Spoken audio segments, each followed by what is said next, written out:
Welcome back, everybody. Today I'm going to be making tamale pie. This is not a pie nor tamales, but it's good.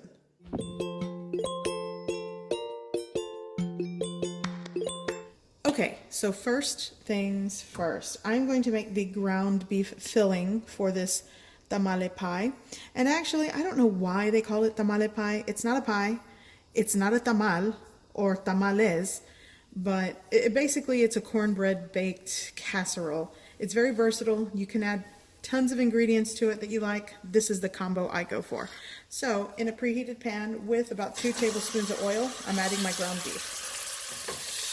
And I am actually using a lean ground beef because that's just what I had in my freezer.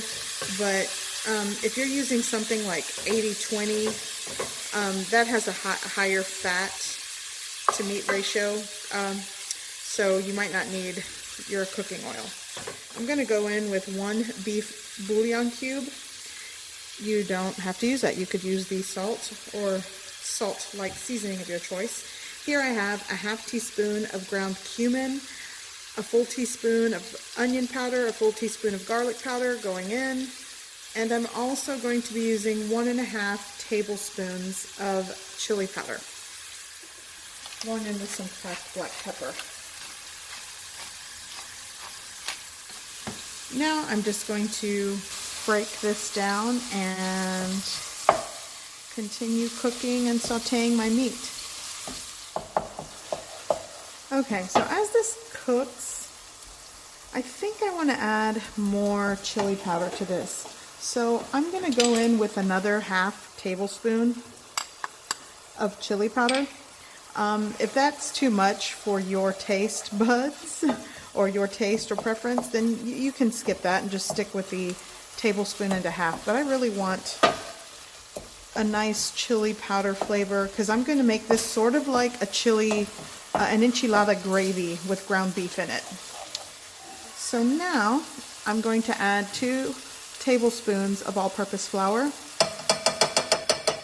By the way, for those of you that always ask where I get my cookware, this pot is actually Hello Home brand. I purchased it from H Mart, which is my local Korean grocery store. So there you have it. That's that.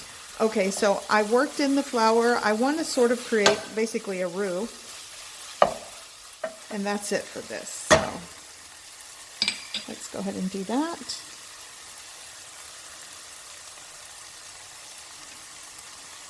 Let's start with 1.5 cups. Let me see, that wasn't quite a cup, maybe only a cup will work. I don't need this extra saucy, really. Let's see. Yeah, and you'll see right away it'll thicken into a gravy. Okay, I'm going to let this gently simmer for about 5 minutes, and if it needs more water, I will add a little more water, but I think this is exactly what I want. So honestly, I only used 1 cup, 8 fluid ounces of water. So keep 1 to 1.5 cups of water on hand because not everyone's tablespoon of all-purpose flour is going to be the same. So, okay, so I turned off the heat, I shut it off, and here's what I ended up with. This is the liquid in this basically turned into a thickened chili sauce gravy. It smells great. And you'll want to taste it for salt or seasoning. You can add a pinch of salt in here if you think it needs it. But that's it. I'm going to let this hang out and set for about 10 minutes just to sort of cool off a little bit. And now I'm going to work on my cornbread mixture. Here in my bowl, I have 1 full cup of yellow cornmeal, a ½ cup of all-purpose flour, 1 tablespoon of baking powder, 2 tablespoons of sugar, a ½ teaspoon of salt. I'm going to give that a good mix.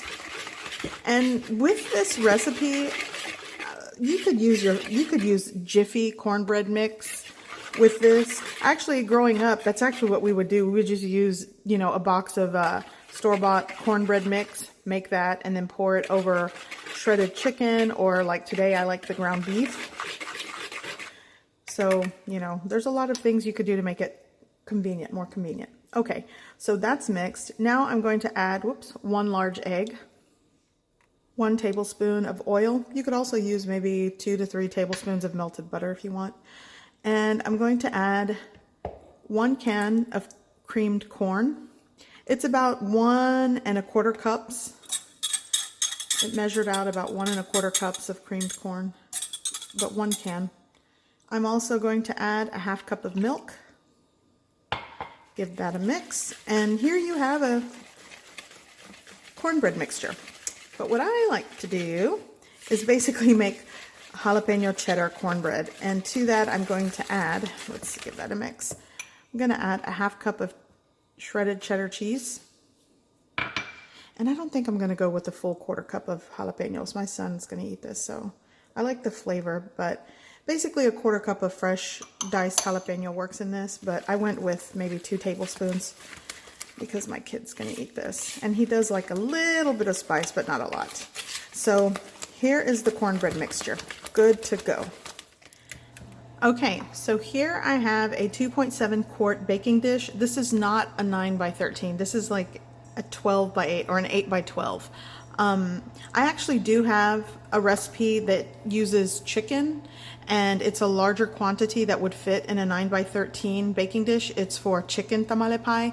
You can check the description below, or I'll probably link it somewhere here. And you can click on that to sort of see that recipe. The ratios are different for the cornbread mix and things like that. Anyways, buttered baking dish. A 2.7 quart baking dish. I'm going to add 1/2 of my cornbread mixture. Just kind of spread it on the bottom. Okay. So now what I'm going to do is add my ground beef mixture. Kind of, doesn't have to be perfect.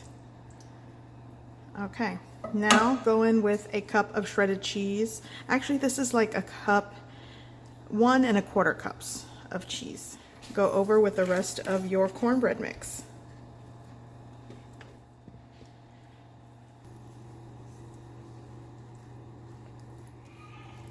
So I'm going to bake this uncovered in a preheated oven of 400 degrees Fahrenheit for about 22 minutes to 25 minutes, like probably around the 20-minute mark. Start waiting on it, give it a, check it, see if it's cooked through. Okay, into the oven for about 22 to 25 minutes. And here is my baked cornbread casserole known as tamale pie. So as you can see, it pretty much covered up all of that beef that was exposed. The cornbread looks fantastic. I got that golden brown color from some of the cheese kind of mixing in with the cornbread. So I'm going to let this cool for about 10 minutes. You don't want it to cool completely, but you do want to let it set before you serve.